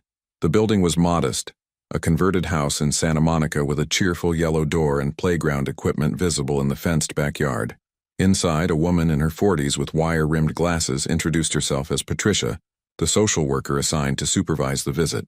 "A few ground rules," Patricia said, leading him to a small room furnished with a couch, some toys, and a rocking chair. "All interactions are monitored and documented. Physical contact with the baby is allowed but will be supervised. If at any point I determine the child is in distress or unsafe, the visit ends immediately. Understood?" "Yes." Liam said, his voice hoarse. Good. Mom should be here any minute. Liam sat on the couch, his leg bouncing with nervous energy. He'd thought about this moment constantly, imagined holding Owen, talking to him, somehow communicating through baby babble that he was sorry, that he'd be better, that he'd earned the right to be called Dad. But now, faced with the reality, he felt paralyzed by inadequacy. The door opened. Amelia entered carrying a baby carrier, and Liam's breath caught. She looked different, thinner, her face showing the fatigue of new motherhood but also something else, a quiet strength that hadn't been there before. Her hair was pulled back in a simple ponytail, no makeup, wearing jeans and a soft gray sweater. She looked real in a way that made Liam remember why he'd fallen in love with her 8 years ago. And in the carrier, nearly hidden by a blue blanket, was Owen. Hello, Amelia, Patricia said warmly. Right on time. Amelia barely glanced at Liam. Hi, Patricia. She set the carrier on the floor and crouched beside it, speaking softly to Owen. Okay, baby boy, Mama's going to be right outside, okay? Right through that window. She pointed to the observation window where she'd be watching. I'll be right there the whole time. She lifted Owen from the carrier with practiced ease, and Liam got his first real look at his son, 3 months old, dark hair that stuck up in all directions, wide eyes that tracked movement with increasing awareness, wearing a onesie with little dinosaurs on it, perfect in every way. Amelia handed Owen to Patricia, not to Liam, not yet, and the social worker cradled him comfortably. We'll start slowly, Patricia said. Let him get used to the environment. Amelia finally looked at Liam. Their eyes met for the first time in 4 months, and the weight of everything unspoken hung between them. Anger, grief, regret, the ghost of a marriage that had died in a restaurant. His last feeding was at noon, she said, her voice professionally neutral. He might get fussy around 2:30. There's a bottle in the bag if he needs it, and a pacifier, the blue one, he prefers that color. I'll make sure he's comfortable, Patricia assured her. Amelia nodded, kissed Owen's forehead one more time, and left the room. Through the observation window, Liam could see her take a seat in the waiting area, her eyes never leaving her son. All right, Patricia said, settling into the rocking chair with Owen. Let's start with you talking to him. Babies respond to voices, especially at this age. Liam moved to sit on the floor near the rocking chair, close enough to see Owen clearly but not so close as to be threatening. His son looked at him with curious, unfocused eyes. Hi, Owen, Liam said softly. His voice cracked.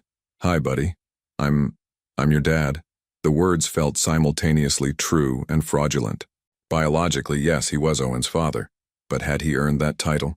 Did showing up for supervised visits make him a dad, or just a man fulfilling legal obligations? Owen made a small sound. Not quite a coo, not quite a cry. Just a noise that said he was present, aware, alive. He's beautiful, Liam whispered, tears burning behind his eyes. He's so beautiful. He is, Patricia agreed. Would you like to hold him? Liam's hands shook. I don't know if I... What if I do it wrong? I'll help you. Patricia stood and carefully transferred Owen into Liam's arms, adjusting his position to support the baby's head. There, just like that. You're doing fine. Owen's weight was both substantial and impossibly light. Liam looked down at his son, at the child who'd survived despite him, who'd overcome complications that Liam's actions might have caused, and something inside him broke open. I'm so sorry, he whispered. I'm so sorry. Owen stared up at him, uncomprehending but calm, trusting in that way babies trust because they don't yet know the world can hurt them. Liam spent the next hour holding his son, talking to him in soft tones, marveling at tiny fingers and the impossibly small feet.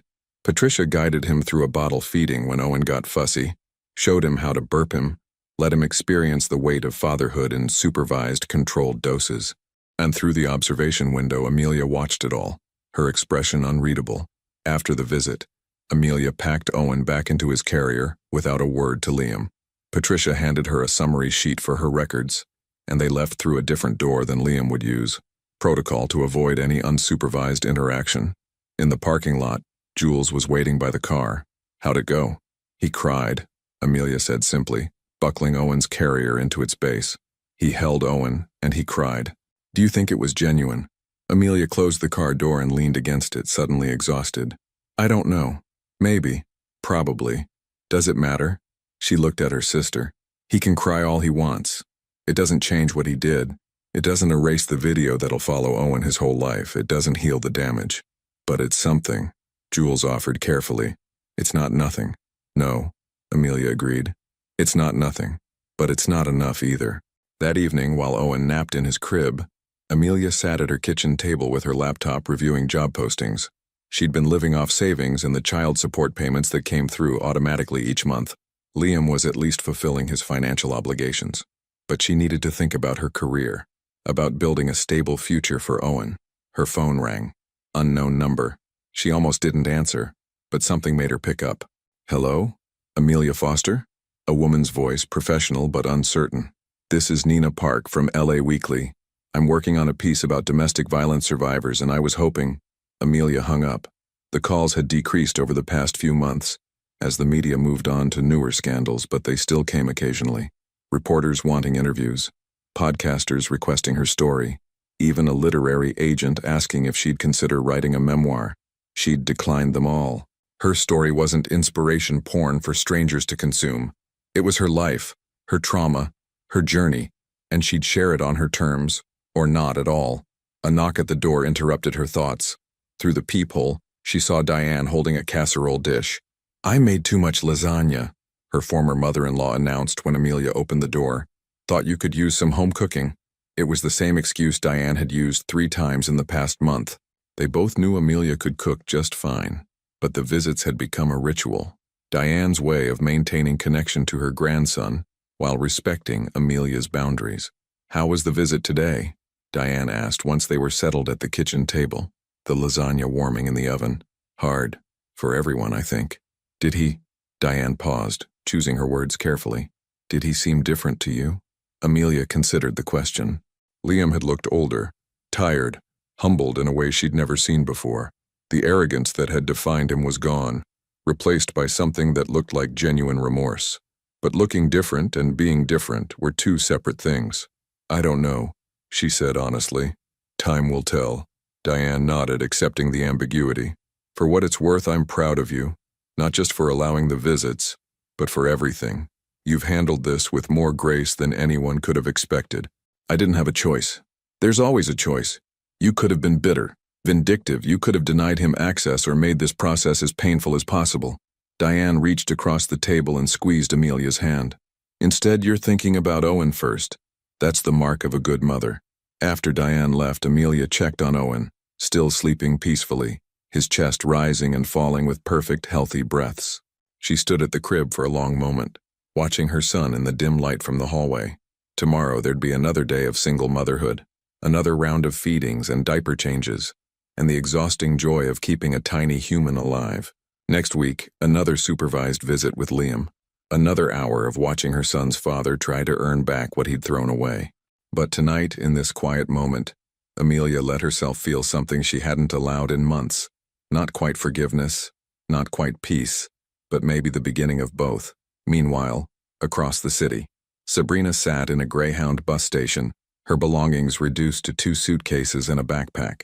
The bus to Phoenix left in 40 minutes. She'd maxed out her credit card buying the ticket. Around her, other travelers dozed or scrolled through phones, living their lives while hers had imploded so completely, she was fleeing Los Angeles like a refugee. The past 3 months had been a masterclass in consequences. Eviction notices, declined job applications, friends who'd dropped her completely, the influencer career she'd spent years building, gone, the social circle she'd cultivated, scattered, and Liam, the man she'd risked everything for, had told her to leave him alone. She'd be living in her childhood bedroom at 26, working whatever minimum wage job would hire her, known in Phoenix as the girl who'd ruined her life for a married man. The announcer called for Phoenix-bound passengers to board. Sabrina stood, grabbed her suitcase, and walked toward the bus. No photographers followed her now. No one cared where she went or what she did. She'd wanted to be important, to matter, to be seen as powerful and desirable. Instead, she'd become a cautionary tale. As the bus pulled out of the station, Sabrina stared out the window at Los Angeles fading behind her, the city of dreams that had chewed her up and spit her out, leaving her with nothing but regret, and a video that would outlive them all. 6 months after Owen's birth, the graphic design firm in Old Pasadena had floor-to-ceiling windows that let in perfect afternoon light. Amelia sat at her new desk, her first week back at work after months of focusing solely on Owen, arranging her workspace with the careful attention of someone building a new life piece by piece. Coffee, her supervisor, a woman named Kendall with silver hair and warm eyes, appeared with 2 mugs. Decaf, since I know you're still nursing. Thank you. Amelia accepted the mug, gratefully. The firm had been understanding about her situation. Flexible hours, ability to work from home when needed, a private space for pumping. She'd been honest in her interview about being a single mother, about needing accommodations, about her complicated past. Kendall had simply said, "We hire talent and character. You've clearly got both." Now looking at her computer screen where a new project awaited, Amelia felt something she hadn't experienced in nearly a year. Purpose beyond survival. She was still Owen's mother. That would always be her most important role. But she was also Amelia again. A designer, a professional, a woman rebuilding her identity on her own terms. Her phone buzzed. A text from Jules. "Owen's having his bottle like a champ. We're reading the dinosaur book. Stop worrying and focus on work." Amelia smiled and set the phone aside. Jules had taken a leave from her own job to help with childcare until Amelia could afford proper daycare. Family taking care of family. The morning passed quickly. Client meetings, design revisions, the comfortable rhythm of creative work. At lunch, Amelia walked to a nearby cafe and sat outside, enjoying the November sunshine while eating a sandwich. Her phone rang. Veronica Hayes. "Hi, Veronica. Everything okay? Just touching base. Liam's attorney has requested a modification to the visitation schedule. He wants to move from once a week to twice a week. Still supervised, but more frequent." Amelia took a breath. Over the past 3 months, Liam had been consistent. Never missed a visit, never violated boundaries, never pushed for more than the court allowed. Patricia's reports were uniformly positive. Engaged father, appropriate interactions, genuine effort to bond with Owen. "What do you think?" Amelia asked. "Legally, it's a reasonable request given his compliance. Personally, that's your call.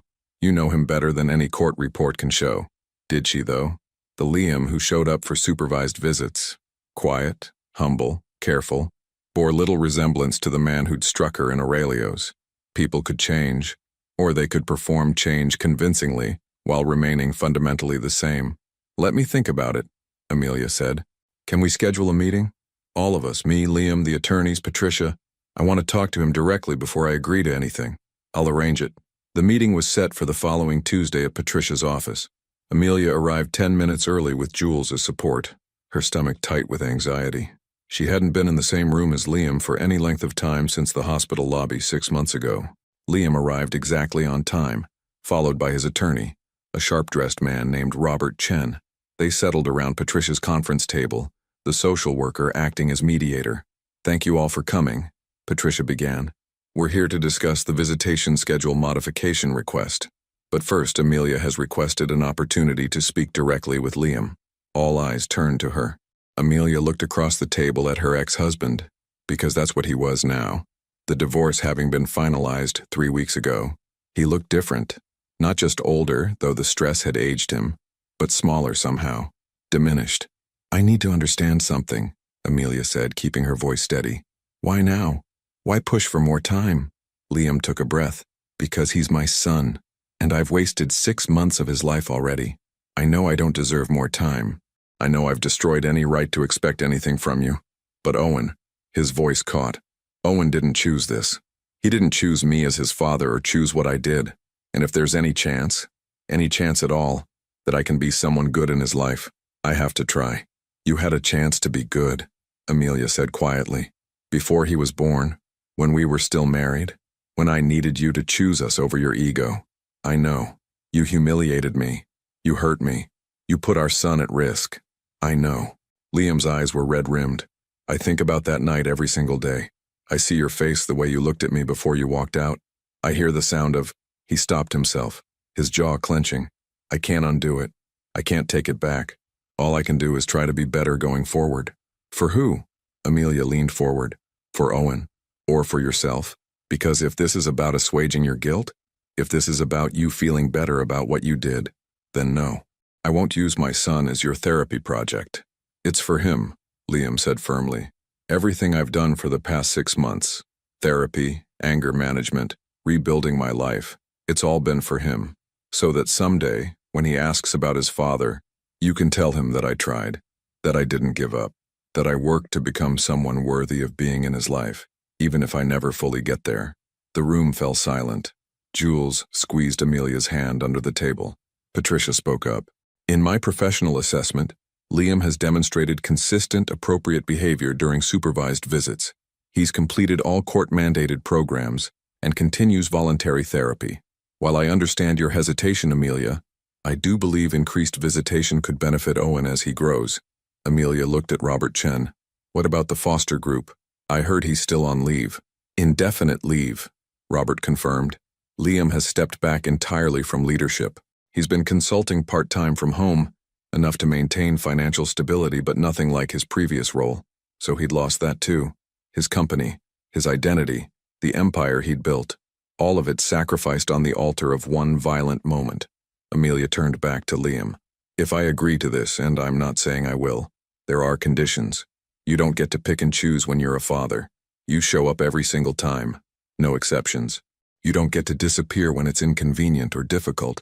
Owen deserves consistency." "I understand. And the second I see any sign of the man you were that night, any hint of anger or violence or manipulation, you're done. I'll take you back to court and you'll be lucky to get supervised visitation once a month. Are we clear?" "Crystal clear." Liam's voice was barely above a whisper. "Thank you, Amelia. Thank you for giving me this chance." "I'm not doing it for you," she said flatly. "I'm doing it for Owen, so he can say his father tried. That's all you get, the chance to try." 2 weeks later, on a Sunday afternoon, Amelia sat in the observation room at the family center watching Liam's second visit of the week. He was on the floor with Owen, who at 6 months old was starting to sit up on his own, babbling nonsense syllables and grabbing at everything within reach. Liam dangled a set of plastic keys and Owen lunged for them with the single-minded determination of babies everywhere. When he succeeded, he gummed the keys enthusiastically, drooling everywhere. Liam laughed, a genuine sound of delight, and wiped Owen's chin with a cloth. "You're going to be trouble, aren't you, buddy? Just like your mom when she was determined about something." Through the glass, Amelia felt an unexpected pang, not of longing for what was, but of grief for what could have been. If Liam had been this man, this patient, engaged, humble version, from the beginning they might still be a family. Owen might be growing up with both parents in one home. The life she'd imagined might have been real, but he hadn't been, and it wasn't, and she'd built something better from the wreckage. Jules appeared beside her with coffee. "How's it going?" "He's good with him," Amelia admitted. "Better than I expected. Does that bother you?" "No. Yes. I don't know." Amelia watched Liam carefully support Owen as the baby tried to pull himself forward. "I want Owen to have a father. I want him to have someone who shows up and loves him and teaches him how to be a good man. But it's hard watching Liam try to be that person after everything." "You don't have to feel one way or the other about it," Jules said gently. "You can be angry and hopeful and sad and grateful all at once. Humans are complicated. Situations are complicated." Inside the visitation room, Owen started fussing. Liam picked him up immediately, settling him against his shoulder and patting his back rhythmically. The baby quieted, content in his father's arms. And Amelia thought, he's learning. Maybe too late for us, but not too late for Owen. That evening, after Owen was asleep in his crib, Amelia sat at her kitchen table with her laptop, finally opening the document she'd been avoiding for months. It was titled, simply, Statement. For 6 months, she'd declined every interview request, every podcast invitation, every opportunity to tell her story publicly.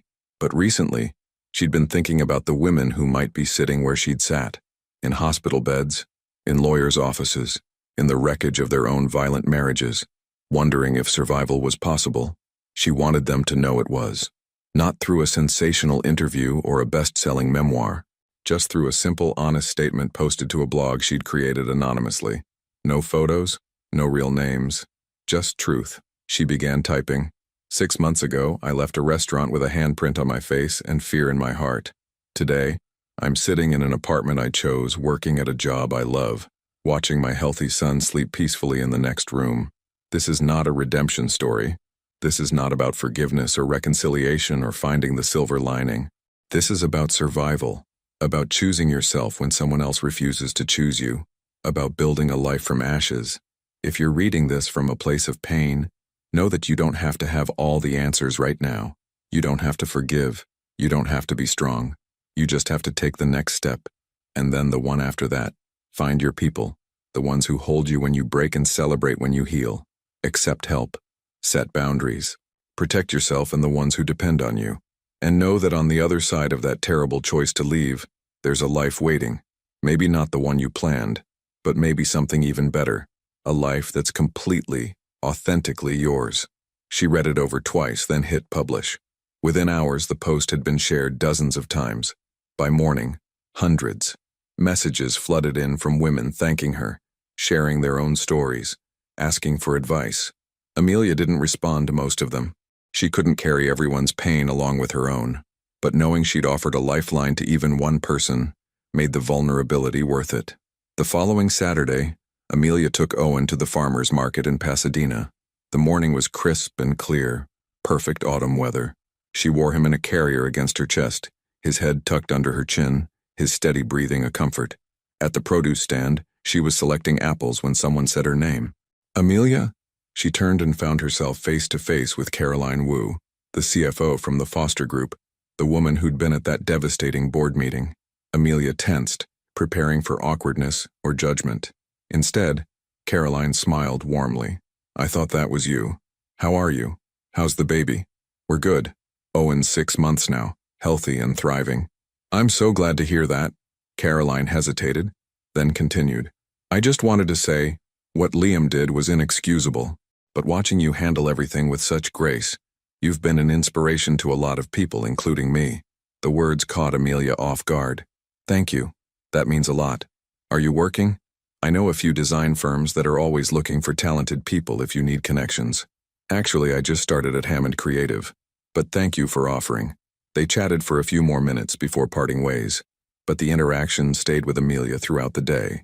She'd expected to be defined by that night at Aurelio's forever, to be seen only as the victim in a viral video, but Caroline had seen her as someone beyond that single moment, as a professional, a mother, a person worthy of respect.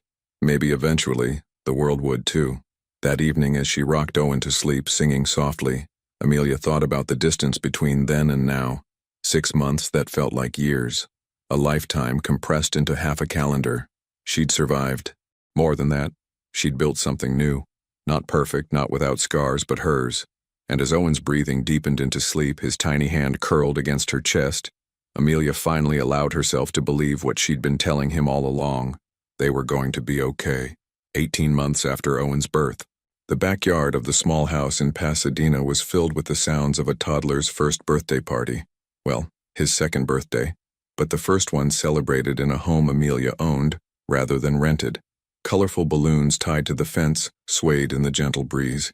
A modest cake sat on the patio table, decorated with Owen's current obsession, construction trucks. Amelia watched from the kitchen window as her son, 18 months old now, walking with the determined wobble of toddlers everywhere, chased Jules around the yard, shrieking with laughter. His dark curls bounced with each step. His smile, wide and uninhibited, was pure joy. He was healthy, thriving. The heart condition that had terrified her through those early months was now just a line in his medical history, a footnote in a story that had moved far beyond those frightening beginnings. He's gotten so big, Diane said, appearing beside Amelia with a tray of cut vegetables. Seems like yesterday he was in the NICU. Don't remind me. Amelia accepted a carrot stick, though I barely remember those days now. It's all a blur of fear and monitors and prayers. And look at him now. Diane's voice was thick with emotion. Perfect. Absolutely perfect. The doorbell rang. Amelia's stomach tightened reflexively. She knew who it was. Liam stood on the front porch holding a wrapped present, looking uncertain despite 18 months of consistent visitation. He'd asked permission to attend Owen's party weeks ago, and after much consideration, Amelia had agreed. Supervised, brief, but present. Hi, he said quietly when she opened the door. Thank you for letting me come. It's his birthday. You're his father. The words came easier now than they had a year ago. Not warm, but no longer bitter. Just factual. Liam had changed in visible ways. His hair was longer, his expensive suits replaced by simple jeans and a button-down. He'd sold the Marina del Rey apartment months ago, downsized to a modest place in Culver City. The foster group had officially removed him from all leadership positions, though he maintained a small consulting role that provided income without responsibility. He'd become ordinary. And maybe that was the punishment that cut deepest. Not scandal or legal consequences, but the loss of the exceptionalism he'd once believed defined him. In the backyard, Owen spotted Liam and waved enthusiastically. Dada. The word still startled Amelia, though Owen had been saying it for 2 months now. Patricia had encouraged it. Healthy attachment, age-appropriate recognition of his father. But hearing her son call Liam Dada reopened wounds Amelia thought had scarred over. Hey, buddy. Liam crouched down as Owen ran toward him, arms outstretched. He picked up the toddler carefully, mindfully, the way he'd learned through hundreds of hours of supervised visits. Happy birthday. Are you having fun? Cake, Owen announced, his new favorite word. Later, Amelia interjected. After lunch. Liam nodded, respecting her authority without question. He'd learned that lesson well. In this house, Amelia made the rules. Always. The party was small.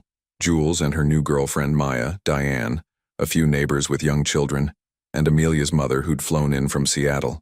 Conspicuously absent were most of the people who'd populated Liam's former life. The business associates, the society friends, the hangers-on who'd scattered when his reputation imploded. They sang Happy Birthday. Owen smashed his face into the cake with toddler enthusiasm, frosting everywhere. Liam took photos from a respectful distance, not presuming to be front and center. When Owen needed cleaning up, Amelia did it. When he needed comforting after overstimulation, he reached for Jules. Liam was present, but he wasn't central, and he'd learned to accept that distinction. As the party wound down and guests began leaving, Liam helped clean up without being asked, gathering paper plates, collapsing folding chairs. Diane supervised Owen's nap inside while Amelia bagged trash in the kitchen. Can I talk to you for a minute? Liam asked from the doorway. Before I go? Amelia tensed but nodded. They stepped out to the front porch, the afternoon sun casting long shadows across the quiet street. I just wanted to say thank you, Liam began, for today, for every visit, for giving me the chance to know him. You're his father. You deserve the chance to try. Do I, though? Liam's voice was raw. After everything? Amelia looked at him, really looked at him, and saw not the man who'd struck her but the ghost of who he might have been if different choices had been made. Owen deserves to know his father. That's not about what you deserve. It's about what's best for him. He's lucky to have you. He is, Amelia agreed without false modesty. But he'd be luckier to have 2 parents who could coexist in the same room without baggage. We're not there yet. Maybe we'll never be. Liam nodded slowly. For what it's worth, and I know it's worth very little, I'm proud of you, of what you've built. You're an incredible mother, Amelia. You always were going to be. The compliment hung between them, awkward and sincere. I need to ask you something, Amelia said, and I want an honest answer. Anything. Do you regret what you did, or do you regret getting caught? Liam flinched as if she'd slapped him. That's a fair question. He was quiet for a long moment, staring at his hands. At first, I regretted getting caught. I regretted the consequences. I was angry at the world for not letting me move past it. He looked up, meeting her eyes. But somewhere in the past year that changed. Now I regret what I did. I regret the pain I caused you. I regret that Owen will grow up with that video existing, with people knowing what his father did to his mother. I regret that I can't undo it, can't take it back, can't be the man I should have been from the start. And Sabrina? Amelia asked, the name bitter on her tongue. I haven't spoken to her since last year. I heard she moved back to Arizona. I don't know anything beyond that, and I don't want to. He shook his head. She was part of who I was when I was trying to be someone impressive rather than someone good. That person is gone. Amelia wanted to believe him. Part of her did. But belief required trust, and trust was a currency Liam had bankrupted. Owen will ask about us someday, she said. About why we're not together. What do you want me to tell him? Liam's eyes glistened. Tell him the truth. That his father made terrible choices. That I hurt the person I should have protected most. That I'm trying to be better. But that doesn't erase what was. He swallowed hard. And tell him that his mother is the strongest person I've ever known. That she saved both of you when I nearly destroyed everything. I will, Amelia promised. But I'll also tell him that you showed up. That you tried. That might not be enough for us, but it might be enough for him. That's all I can ask for. Liam left a few minutes later, driving away in a modest sedan so different from the luxury cars he'd once collected. Amelia watched him go, feeling nothing but a distant, complicated sadness for what had been and what would never be. That evening, after Owen was asleep and the house was clean, Amelia sat on her back porch with a glass of wine, watching stars appear in the darkening sky.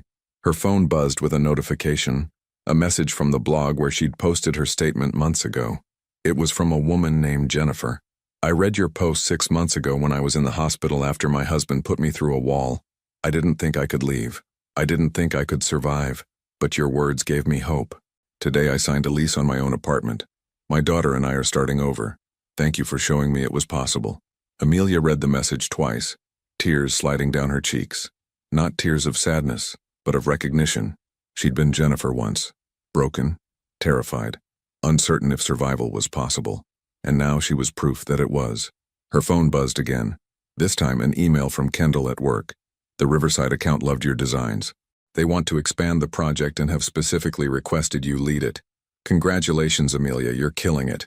Professional success on her own terms, financial independence, a home she owned, a son who was healthy and happy and loved. She'd survived. More than that, she'd thrived." Jules appeared in the doorway. "Owen's out cold. Kid had a good day." "He really did." Amelia smiled. "Thank you for everything today. For every day, really. That's what sisters do." Jules sat beside her, shoulder to shoulder. "You okay? After seeing Liam?" "Yeah, I think I am." And the surprising thing was, it was true. He's different. Whether it's real or permanent, I don't know. But it's not my job to figure that out anymore. My only job is Owen. And yourself," Jules added firmly. "Don't forget about yourself." "I won't." They sat in comfortable silence as night settled fully over Pasadena. Somewhere across the city, Liam was probably sitting in his own apartment, wondering if he'd ever be more than a supervised visitor in his son's life. Somewhere in Arizona, Sabrina was living with consequences that would follow her for years. The social exile, the lost opportunities, the reputation that preceded her wherever she went.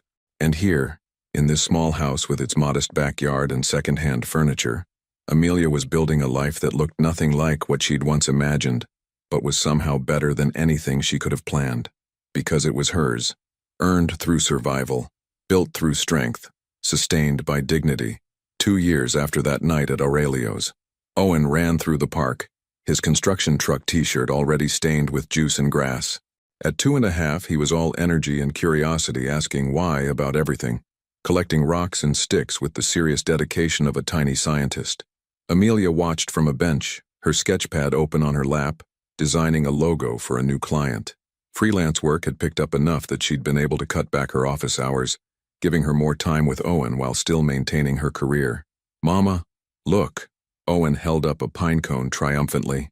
"That's beautiful, baby. Put it in the collection bag." He ran off again and Amelia returned to her sketch, smiling. Life wasn't perfect. Some days were hard. Some nights she lay awake wondering if she was doing enough, being enough. But they were okay. Better than okay.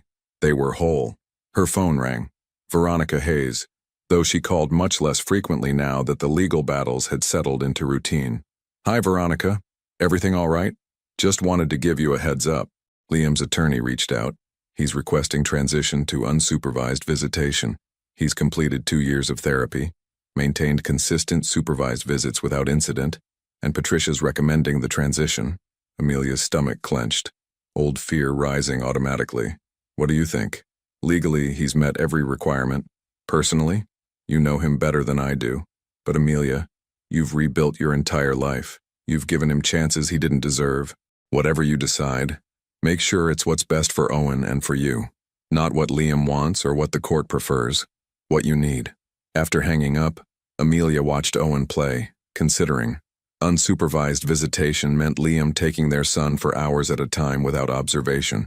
It meant trusting him in ways she hadn't had to trust him in 2 years. But Owen loved his father, looked forward to their visits, came home talking about the things Dada had shown him or taught him. And Liam had been consistent. Never missed a visit, never pushed boundaries, never gave her reason to doubt his commitment to being better. Maybe trust wasn't about believing someone would never hurt you again. Maybe it was about believing you'd survive if they did, and knowing you'd protect your child regardless. She'd think about it. discuss it with Jules, with her therapist, with the women in the support group she'd been attending. And then she'd decide, not based on guilt or pressure or hope, but on what was genuinely best for Owen. That's what mothers did. They made impossible choices and lived with the consequences. And after everything, Amelia had learned she was very good at both. Final reflection. That night, after Owen was asleep, Amelia sat at her kitchen table and opened the folder she kept in the back of her closet. Inside were artifacts from another life, her wedding invitation, photos from happier times, the ultrasound image from her first appointment, and a printed copy of the video, the one that had been viewed millions of times, the one that had destroyed a marriage and built a cautionary tale. She'd kept it not as a reminder of pain, but as proof of survival, evidence that you could be broken publicly and still rebuild privately. That viral shame didn't have to define you forever. Amelia looked at the frozen image, her face mid-turn, Liam's hand raised, Sabrina's smile in the background, and felt nothing but distance. That woman was her, but also wasn't. She'd carried her forward but left her behind. She closed the folder and returned it to the closet. Some things needed to be remembered, but they didn't need to be relived. As she climbed into bed, Amelia thought about all the women who'd messaged her over the past 2 years. The ones who'd left, the ones still trying to find the courage, the ones raising children alone and wondering if they'd made the right choice. She hoped they knew. There was life after violence. There was peace after chaos. There was dignity after humiliation. It wouldn't look like a movie. There'd be no dramatic confrontations or perfect revenge, no sudden wealth or fairy tale endings, just the quiet, persistent work of building a life worth living. One day, one choice, one breath at a time. And in the room next door, Owen slept peacefully, his heart beating strong and steady, completely unaware that he was the reason his mother had learned to be brave. The end. Forgiveness is not owed to those who destroy what they should protect. Dignity is not lost when it's stripped away, only when it's surrendered. And sometimes the greatest victory is not in being loved by those who hurt you, but in loving yourself enough to walk away. I hope you enjoyed today's video. If you did, please leave a like to help me out and don't forget to subscribe to the channel so you don't miss out on the next stories. Thanks for watching and see you in the next video.